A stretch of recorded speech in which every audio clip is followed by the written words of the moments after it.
Hello, my name is David Armstrong, and I'm a Houston firefighter. I had the great honor to not only work side by side with Captain Dowling,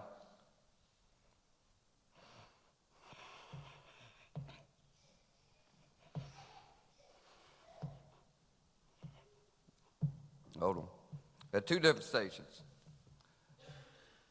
but I also had the privilege of being able to call him my friend. Bill's story has been well documented since that tragic day, May 31st, 2013, when he suffered severe injuries while fighting the Southwest End fire, and his bravery and toughness are unquestioned.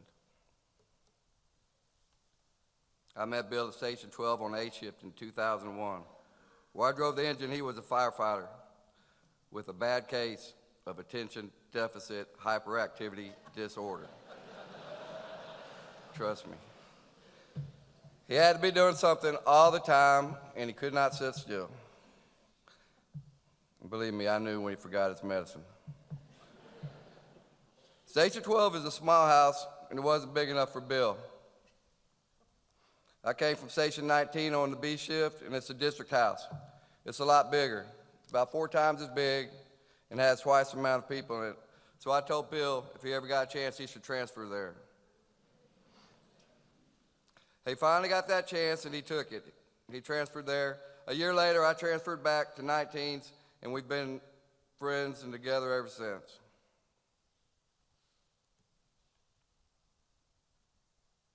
We have shared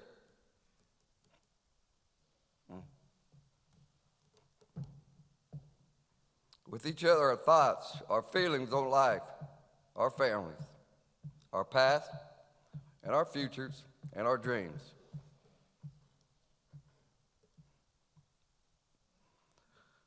Iron Bill was a great firefighter who ended up paying the ultimate sacrifice. In the Bible, John 15:13 says, "Greater love has no one than this, that one lay down his life for his friends." I'm going to say that one more time. Greater love has no one than this, that one lay down his life for his friends. Y'all think about that for a minute. That's heavy. A true firefighter is born. It's not made in a classroom. You either have it or you don't, and Bill had it. If your house is on fire or your family member needed help, Bill was the guy you wanted to see come walk through the door.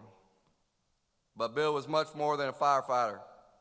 He was a son, a brother, an uncle, a rodeo cowboy, a Marine, a practical joker with a blank-eating grin on his face that would always give him away.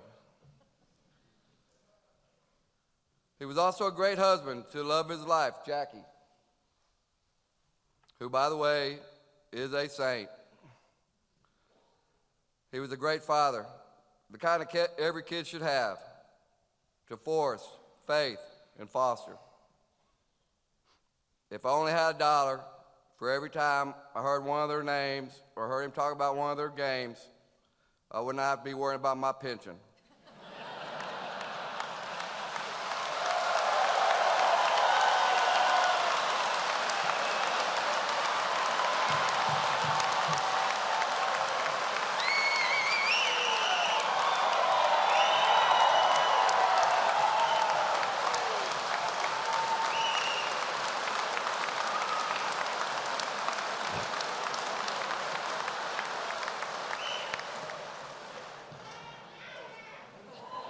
All right, hold up.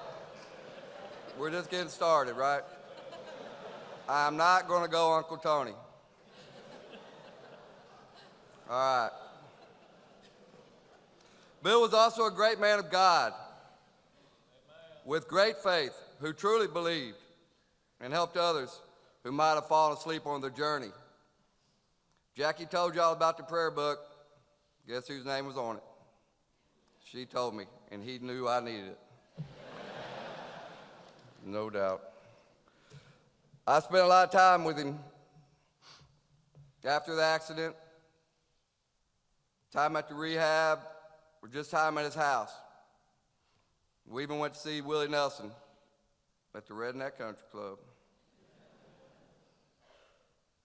I would take him outside on walks in his neighborhood. Sometimes it seemed like he didn't get out enough, so I'd say, "Bill, you want to go for a walk?" And he'd say, he didn't really talk too much, but he just shook his head, and I'd take him. So I'd take him outside, and there was a small pond, and it was landscaped with flowers and such.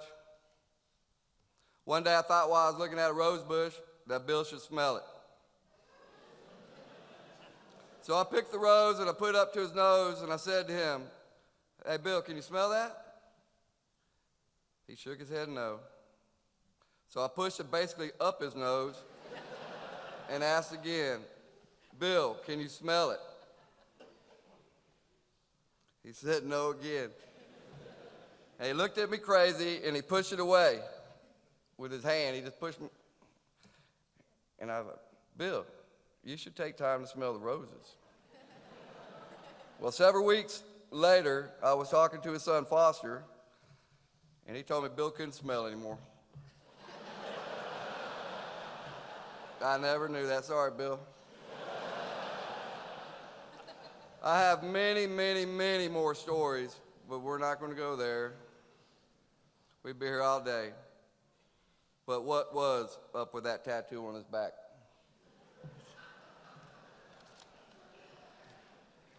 Bill was taken from us way too soon and was a true hero. Not the kind made up in a story or a movie, but a hero who walked among us. Someone who cared, who did the right thing. Bill's dash. Y'all know what a dash is? Well, a dash is the space between the day you were born till the day you pass. It's on most tombstones. Bill's was from March 14th, 1973 to March 7th, 2017. The day you're born on this earth and the day you're called home doesn't really matter.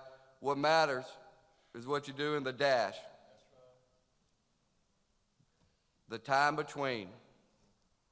Bill lived his dash well, and I am a better man for having known him. Iron Bill's watch on this earth is over, and it's only natural to mourn his passing. I want to thank everyone who helped my brother and his family in any way throughout this long ordeal. Bill's alarm has sounded, but I know where he is now.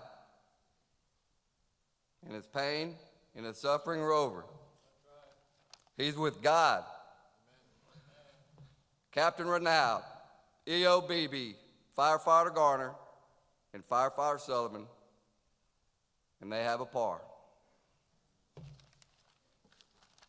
Thank you.